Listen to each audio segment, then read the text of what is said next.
Good morning friends. आज हम अपने 12th क्लास के फिजिक्स का टॉपिक जो हमने रिफ्लेक्शन शुरू किया था उसको हम आगे बढ़ाते हैं। Today is reflection of light through a rectangular glass slab. एक रेक्टेंगुलर ग्लास स्लैब में से रे ऑफ लाइट कैसे कैसे रिफ्लेक्ट करती है उसको जानेंगे। बच्चों देखो, अब तक तो हमने जाना था कि अगर हमारे पास ये छोटा ग्लास है, इसमें से अगर कोई रे ऑफ लाइट आ रही है, ये रे ऑफ लाइट आई यहां पर, तो ये ओब्लिकली, आपको पता है कि ओब्लिकली आना चाहिए, है ना, तभी ऐसा हो पाएगा। अगर ये ओब्लिकली आ रही है तो इस छोटी सी थिकनेस में इस रे का जो पाथ है वो रिफ्लेक्ट होगा, बेंड होगा, यानी कि थोड़े से समय के लिए होगा, फिर दोबारा से वही हो जाएगा। हवा से जब वो ग्लास में जा रही थी तो उसकी स्पीड थोड़ी कम होगी, वो नॉर्मल की तरफ बेंड होगी, और फिर after fraction of second, millisecond, microsecond you can say, what will happen, it will move away from the normal as well. जिस तरीके से नॉर्मल की तरफ मुड़ी थी उसी तरीके से नॉर्मल से दूर भी हो जाएगी। यानी कि जो स्पीड इसने यहां एंटर करके इस ग्लास में, मतलब प्लास्टिक है ग्लास समझ लो, इस ग्लास में एंटर करके इसने खोई थी जो स्पीड अपनी, वही स्पीड ये दोबारा हवा में आकर के पा भी लेगी, है ना। ये तो थी पतली सी स्लैब में। अगर बहुत मोटी स्लैब हो, जैसे मान लो ये एक ग्लास हो आपका, ग्लास हो, और इससे भी बहुत मोटा ग्लास हो, जैसे हमने बना रखा है, देखिए यहां पर ABCD, ये मैंने ग्लास स्लैब बनाया है, इसकी थिकनेस है ये, तो मोटी सी थिकनेस है अगर मान लो, तो उसमें अगर आपकी रे स्ट्राइक कर रही है, यहां से कोई रे ऐसे आई, बच्चों इसको अभी रहने दो, जो उल्टा डायरेक्शन है आप यही डायरेक्शन लो, ऊपर से नीचे वाला, नीचे से ऊपर वाला बाद में समझाएंगे। ऊपर से नीचे कोई रे आ रही है, ऐसे आई K से L, ये इंसिडेंट रे हुई KL, तो ये जो इंटरफेस है आपका AB, ये ग्लास ही है बच्चों, इतना मोटा, देखो T जो है थिकनेस है इसकी, तो यहां एयर मैंने बताई, इस ग्लास के ऊपर एयर है, और ये ग्लास इतना मोटा ग्लास है, उसके बाद फिर ये एयर है, यहां पर देखो ये लिखा हुआ हमने, नीचे फिर एयर है, मतलब आपकी जो रे ऑफ लाइट है वो हवा, ग्लास और फिर हवा में आ रही है, ऐसा कुछ हो रहा है। तो ये इंसिडेंट रे आ गई। इंसिडेंट रे जहां भी टकराती है इंटरफेस पर, इंटरफेस यहां पर क्या है, हवा और ग्लास की बीच की बाउंड्री है। इस इंटरफेस पर ये जो L है, ये वो पॉइंट है जिसको पॉइंट ऑफ इंसिडेंस कहा जाता है। इस पॉइंट पर ये रे जो स्ट्राइक करी, आपने इस पॉइंट पर सबसे पहले एक नॉर्मल खींचना है, ये खींच दिया, डॉटेड लाइन नॉर्मल है। नॉर्मल के साथ इस इंसिडेंट लाइन ने, इस इंसिडेंट रे ने जो एंगल बनाया, दैट इज I1, इसको बोलते हैं एंगल ऑफ इंसिडेंस। ठीक है भाई। अब ये रे यहां टकराने के बाद ग्लास में गई, ग्लास का रिफ्रैक्टिव इंडेक्स ज्यादा होता है, उसके मॉलिक्यूल्स करीब होते हैं, तो स्पीड कम होगी, यानी वो रिच भी है, मैंने बताया था रिच है, तो उसको सलाम किया जाएगा, नॉर्मल की तरफ झुक जाएंगे हम, नॉर्मल की तरफ झुक जाएंगे, स्पीड कम हो गई, देखो नॉर्मल की तरफ मुड़ गई। उसके बाद जब यहां आएंगे तो इस पॉइंट पे ये हमारा पॉइंट ऑफ इंसिडेंस हुआ। As far as this interface is concern, अगर आप इंटरफेस DC ले रहे हो तो इस इंटरफेस पर पॉइंट N जो है वो पॉइंट ऑफ इंसिडेंस कहलाया जाएगा। हम क्या करेंगे, इस पॉइंट पर एक नॉर्मल खींचेंगे, इस नॉर्मल के साथ जो इस रे ने एंगल बनाया, ये इंसिडेंस एंगल हो गया। दूसरी बार जो इंसिडेंस बना, भाई पहले तो ये रे यहां पे स्ट्राइक की थी, फिर ये रे यहां पे स्ट्राइक करी, तो यहां पर स्ट्राइक करने में इस रे ने नॉर्मल के साथ I2 एंगल बनाया, ये भी इंसिडेंस एंगल है, पर 2 लिख दिया क्योंकि पहले एक बार टकराई थी तो I1 हो गया था, दोबारा टकराई तो I2 हो गया। और अब यही रे क्योंकि ग्लास से हवा में आ रही है तो नॉर्मल से दूर मुड़ गई, देखो ऐसे जानी चाहिए थी लेकिन नॉर्मल से दूर हो गई, तो इसको एंगल ऑफ रिफ्रैक्शन कह दिया। ये दूसरी बार रिफ्रैक्शन हुआ, R2 लिख दिया, ये पहली बार यहां हुआ था, इसको R1 लिखा था। अब ये रे ऐसे आई। अब बाकी इसको मिरर को छोड़ो, मिरर की बात बाद में करते हैं। अभी देखो हम इस पॉइंट पे स्नेल्स लॉ लगा सकते हैं। स्नेल्स जो एस्ट्रोनॉमर मैथमेटिशियन थे डच कंट्री के, उन्होंने क्या कहा था कि भाई जो इंटरफेस होता है दो मीडिया का, यहां पर एयर और ग्लास मिल रहे हैं, तो इस पॉइंट पर आप स्नेल्स लॉ लगा सकते हैं। उसने क्या कहा था, भाई जो भी एंगल है उसका साइन ले लो। यहां पे क्या लिखे, साइन I1, और इसी तरफ का जो म्यू है, जो रिफ्रैक्टिव इंडेक्स क्या है एयर का, mu A into sine I1, mu A into sine I1। और फिर जब ये इधर आ गई तो क्या हुआ, इस तरफ क्या है ग्लास, तो mu G into sine R2। Delta मत देखो बच्चों, डेल्टा की बात बाद में करेंगे, पहले देखो नॉर्मल के साथ जो रे जा रही है उसने जो एंगल बनाया, that is angle of refraction. तो mu G into sign R1, mu G into sign R1। अब साइन R1 साइन I1 तो इधर था ही, R1 को आप इधर ले आए तो क्या बना लेफ्ट हैंड साइड में, साइन I1 बटा sine R1 is equal to mu G, mu A को इधर ले आए, mu G by mu A. Mu G by mu को क्या लिखते हैं, रिफ्रैक्टिव इंडेक्स ऑफ ऊपर वाला यानी कि glass with respect to air. तो refractive index of glass with respect to पहले लिखते हैं, नीचे वाले को इधर आगे म्यू जी ए। हो गया इक्वेशन 1। अब आप स्नेल्स लॉ जब आपने यहां लगाया, यहां पर भी तो लगा सकते हैं। स्नेल्स लॉ हम हमेशा ही इंटरफेस ऑफ मीडिया पे लगाते हैं, यहां पे भी तो इंटरफेस ही है। देखो ग्लास खत्म हो रहा है, हवा आ रही है, तो ये जो पॉइंट है एम, यहां पर आप फिर लगाएंगे स्नेल्स लॉ। क्या कहते हैं कि इसका रिफ्रैक्टिव इंडेक्स क्या है, mu G into sine I2, mu G into sine I2। और इस तरफ क्या है एयर, तो mu A into sine R2, mu A into sine R2। Sine I2 तो यहां पे था, R2 को इधर ले आए, साइन I2 बटे साइन R2। इस तरफ क्या रह गया, म्यू ए बटा म्यू जी। ये क्या है, refractive index of air with respect to glass, refractive index of air with respect to glass, ये आपको लिखना आ गया। 1 और 2 दो इक्वेशन आपकी तैयार हो गई। अब बच्चों एक principle of reversibility of light है, उसमें क्या है कि अगर आपकी रे ऑफ लाइट एक मीडियम से दूसरे मीडियम में आकर के रिफ्रैक्ट हो रही है या रिफ्लेक्ट हो रही है, बहुत सारे रिफ्लेक्शन कम या ज्यादा, मतलब कुछ कुछ हो रहा है। अभी तो एक ही स्लैब थी, मान लो आप 2-3 स्लैब मान ले, तो कभी मुड़ेगी, कभी ऐसे होगी, कभी ऐसे, कभी ऐसे, और अल्टीमेटली वो निकल जाएगी। तो जो अल्टीमेटली हमारे यहां पर एक ही स्लैब थी जिसकी थिकनेस टी थी, स्मॉल टी, तो वो शुरू में एक रे आई, उसके साथ कुछ कुछ हुआ, रिफ्रैक्ट वगैरह हुआ, रिफ्लेक्शन भी हालांकि हुआ होगा, पर वो हमारा फोकस नहीं है अभी। We are only focused with the term refraction only. तो बच्चों ये रे आई, अंदर कुछ इसमें रिफ्लेक्शन हुआ, ये बाद में अल्टीमेटली ऐसे मुड़ गई, रिफ्लेक्ट करके बेंड कर गए, तो ये इंसिडेंट रे हुई, ये इमर्जेंट रे बोल देते हैं इसको। मतलब कुल मिला के निकल गई, अंदर कुछ कुछ हुआ, मतलब ये इनपुट कह लो या आउटपुट कह लो, अंदर कुछ प्रोसेस हुआ, ये इनपुट ये आउटपुट, अंदर कुछ हुआ, तो इनपुट को इंसिडेंट बोल दिया, आउटपुट जो बाहर चली गई उसको इमर्जेंट रे कर देते हैं। ठीक है, अच्छा ये इमर्जेंट रे हो गई। अब ये कहा जाता है principle of reversibility of light में कि बहुत सारे रिफ्लेक्शन और रिफ्रैक्शन अगर आपकी रे ऑफ लाइट के साथ हो रहे हैं, तो लास्ट वाला है, क्या बताया, when final path of ray of light after any number of reflection or refraction is reversed। अगर फाइनल पाथ, देखो फाइनल पाथ क्या था, n से n की तरफ ऐसे जा रही थी आपकी रे, ऐसे यूं जा रही थी, ठीक है।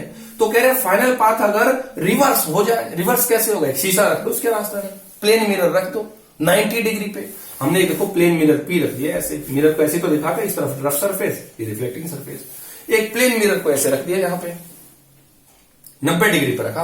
90 डिग्री पर रखने से क्या होगा, जब ये रे यहां पे स्ट्राइक करेगी तो एक नॉर्मल खींचोगे, नॉर्मल ने और इस इंसिडेंट रे ने जो इस मिरर के ऊपर आके टकराई, कितना एंगल बनाया, 0। इंसिडेंस 0 तो रिफ्लेक्शन भी 0 है ना, यहां पर तो रिफ्लेक्शन होगा बच्चों, क्योंकि ओपेक है, मिरर क्या है, टकरा के वापस भेजेगा तो रिफ्लेक्शन होगा बच्चों यहां पर, तो जो रिफ्लेक्शन है वो भी 0 होगा। इंसिडेंस 0 था, 0 ही रिफ्लेक्शन, मतलब टकरा करके वापस आएगी, तो ये रे वापस गई। तो principle of reversibility of light यही कहती है कि अगर आपकी फाइनल रे का रास्ता अगर रिवर्स हो गया है, तो वो अपने सारे पाथ को रिट्रेस कर लेगी। देखो ये रिवर्स हो गया, तो यहां पे जैसे आई थी वैसे ही वापस चली जाएगी, ये बताया जाता है। अब हम इसको सिद्ध करेंगे, अब हम इसको प्रूव करेंगे कि वो कैसे ऐसे कर लेती है। अच्छा देखो भाई, स्नेल्स लॉ लगाओ एम पॉइंट पर। अब एम पॉइंट पर स्नेल्स लॉ एक तो आपने यूं आते वक्त लगाया था, मतलब ग्लास से हवा में, अब हम हवा से ग्लास में लगाएंगे। क्यों, क्योंकि हम तो भाई शीशे से टकरा के आए हैं, मतलब रे जो है शीशे से टकरा करके वापस आई है प्लेन मिरर से, तो यहां पॉइंट एम पर आपने एंगल ऑफ R2 जो है, इसको आप रिफ्लेक्शन नहीं कहेंगे, आप इंसिडेंस एंगल कहेंगे, R2 एंगल नॉर्मल। अब अगर आप यहां से इधर जा रहे हो तो नॉर्मल के साथ जो एंगल बनाते हैं उसे क्या कहते हैं, एंगल ऑफ इंसिडेंस। तो अब स्नेल्स लॉ एम इस पे लगाएंगे, देखो एम पे कैसे लगाएंगे, यहां का रिफ्लेक्टिव इंडेक्स यहां क्या है, हवा है, mu A into sine R2, mu A into sine R2, अंदर गए तो क्या glass, mu G into sine I2, mu G into sine I2। अब साइन R2 के नीचे साइन I2 लगा दिया, म्यू R2 के नीचे साइन I2 और म्यू जी के नीचे म्यू ए। म्यू जी नीचे म्यू हो गया, और म्यू जी बाई म्यू को क्या लिखते हो, refractive index of glass with respect to air, glass with respect to air, इसको इक्वेशन 3 बोल दिया। बच्चों यहाँ पे कुछ ट्रेन स्टूडेंट्स आते रहती हैं, इसलिए मैं कोशिश करता हूँ रात में शूट करने की। आज बाई चांस नहीं कर पा रहा हूं, तो थोड़ा सा इसको एब्जॉर्व करो, बात को पचाइए इसको। चलो आगे से ध्यान रखेंगे। अब देखो हमारे पास एक इक्वेशन ये आई, इसको हमने 3 इक्वेशन बोल दिया। यहां तक सब समझ में आ गया आपको। हमने इक्वेशन 2 और 3 को मल्टीप्लाई कर दिया। 2 को 3 से मल्टीप्लाई करते हैं तो क्या होता है बच्चों, देखो म्यू जी म्यू ए मतलब refractive index of air with respect to glass, यही तो था refractive index of air with respect to glass, और यहां पे क्या आया था refractive index of glass with respect to air. इन दोनों की मल्टीप्लाई कर दिया तो उस तरफ क्या है साइन i2 बटा साइन r2 और साइन r2 बटा, ये तो कट जाएगा। देखो इसमें r2 नीचे, इसमें ऊपर, इसमें नीचे, इसमें ऊपर i2, तो कट के 1 आ गया। मतलब इन दोनों रिफ्रैक्टिव इंडेक्सेस की जो मल्टीप्लीकेशन है वो 1 आ गई। तो आप किसी एक को इधर रखोगे तो दूसरे को उधर जाके इनवर्स होना पड़ेगा, बस यही वो रिलेशन है। मतलब refractive index of air with respect to glass is equal to inverse of refractive index of glass with respect to air, या ये कह लो refractive index of air with respect to glass is equal to 1 by refractive index of glass with respect to refractive index of air.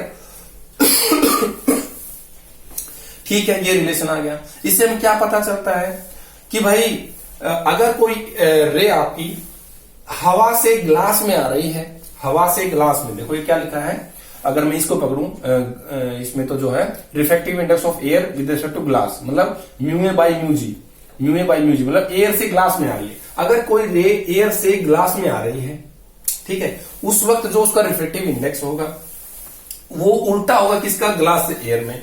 मतलब अगर इस दौरान refractive index air से glass में रिफ्रैक्टिव इंडेक्स 3/5 हो, 3/5 फॉर एग्जाम्पल मान लिया, तो यहां से वहां जाते हो 5/3 हो जाता है, उल्टा है बिल्कुल। छोटे छोटे क्वेश्चन में यूज होती है।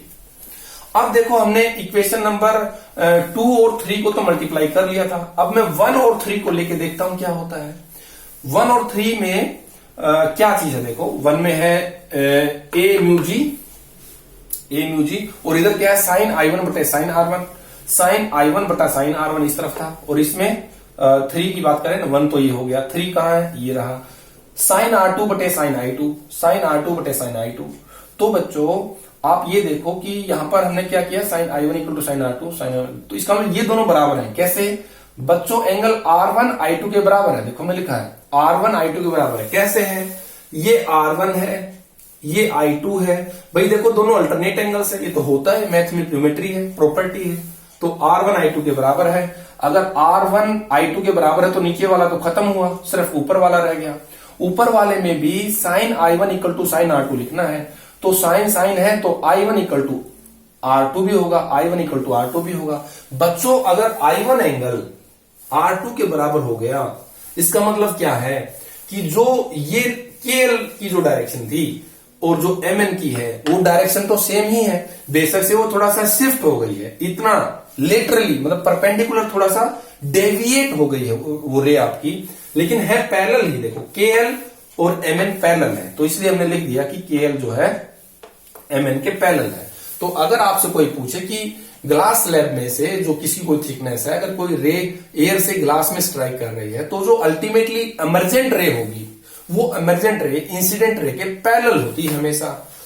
पैरेलल का मतलब ये नहीं है कि वो उसी लाइन पे जाएगी। जैसे देखो आई ऐसे जानी ऐसे चाहिए थी, लेकिन भाई यूं होकर के यूं गई है, मतलब इतना दूर हो गई, थोड़ा शिफ्ट हो गई, वो थोड़ा लेटरल शिफ्ट हो गई, डेविएट हो गई। ये इस एंगल से देखो इतना डेविएट हो गई। तो भाई यहां पर देखो बच्चों डेविएशन तो यहां पे था, और ये शिफ्टिंग है। शिफ्टिंग किसको बोलते हैं, ये परपेंडिकुलर डिस्टेंस M N' को परपेंडिकुलर डिस्टेंस यानी कि लेटरल शिफ्ट बोलते हैं। वो भी निकालते हैं, देखो कैसे निकालेंगे। अगर मैं ये ट्रायंगल ले लूं, ये वाले ट्रायंगल L N' और M, L N' M, L N' M, इसमें साइन डेल्टा निकालो। साइन साइन क्या होता है, परपेंडिकुलर अपॉन हाइपोटेन्यूज।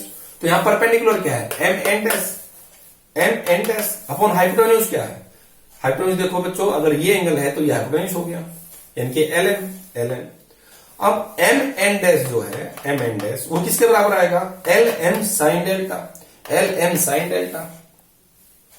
तो ये आपके पास एक इक्वेशन आ गई। मेरे साइड लग के शायद थोड़ा धीमा हो गया ये, चलो समझ में आ गया आपको। साइन डेल्टा ही लगाया और कुछ नहीं किया इसमें। अब हमने कोस R1 निकाला। कोस R1 निकालने के लिए इस ट्रायंगल में आ गया कोस R1 क्या होगा? कोस क्या होता है? बेस अपन हाइपोटेन्यूज। तो इसमें बेस क्या है? ये हाइपोटेन्यूज क्या है? ये तो मतलब एल डैश हाइपोटेन्यूज क्या है? LM हो गया। आपको बच्चों LM निकालना है। LM तो LM क्या होगा? इसमें से जो आपने अभी भी कोस R1 लगाया है इसको क्रॉस मल्टीप्लाई कर दो, कोस R1 इंटू LM। तो LM क्या हो जाएगा? L डैश बटा कोस R1। LM हो जाएगा L डैश बटा कोस R1। अब यहां पर LM जो है L डैश की वैल्यू डाल दो। L डैश का L डैश वही है जो ग्लास स्लैब की थिकनेस है, स्मॉल टी। L डैश की जगह हमने टी डाल दिया। LM यूं कहीं रहा, कोस R1 यूं कहीं रहा। तो एक ये इक्वेशन और ये इक्वेशन दोनों काम की हैं बच्चों। क्या करेंगे? इस LM को उठा के बस यहां रख देंगे, बात खत्म। तो M डैश क्या आ जाएगा? M dash is equal to LM मतलब T बटा कोस R1 और साइन डेल्टा आ गया। तो T बटा कोस R1 तो यूं ही रहा बच्चों। M डैश इधर है, ये भी इधर है, ये बटा यूं का यूं। साइन डेल्टा की वैल्यू डाल देंगे बस। डेल्टा क्या है? देखो आपके पास ये डेल्टा है यहां से यहां तक, ये डेल्टा क्या होगा? अगर हमें ये पूरा एंगल पता चल जाए, कौन सा एंगल? ये वाला एंगल आपको पता चल जाए, ये वाला, इस पूरे में से ये R1 घटा दो, ये वाला छोटा सा, तो ये बच जाएगा। ये पूरा एंगल क्या है? देखो एक ये सीधी लाइन थी, एक ये थी, तो जो डेल्टा है ये वही तो है जो I1 है। क्या बोलते हैं? आमने सामने के कोण बोलते हैं। आमने सामने के कोण जो होते हैं, मतलब बिल्कुल इंग्लिश में पता नहीं क्या बोलते हैं, हम हिंदी मीडियम से पढ़े 10वीं तक। तो आमने सामने के कोण है, ये I1 है और ये पूरा जो भी एंगल है। तो देखो हम कहां थे? डेल्टा लिखना था हमने। तो डेल्टा क्या होगा? ये पूरा तो I1 ही होगा। अगर ये I1 है बच्चों तो ये भी I1 होगा। I1 में से R1 घटा दो, वही डेल्टा हो जाता है। तो एक रिलेशन आ गया हमारे पास M डैश का, मतलब कितना शिफ्ट हो गई आपकी रे while going through the glass slab. तो बच्चों इसको रिपीट करके देखें और किताब भी पढ़ें। ऐसा नहीं है कि मेरे इसी को देखते रहें, थोड़ा सा देखें और थोड़ी सी एनर्जी प्राप्त करें और लग जाएं, किताब से सोल्व करें क्वेश्चंस। और बच्चों फिर मिलते हैं, तब तक अपना काम करते रहें। Do your hard work. Till then bye bye.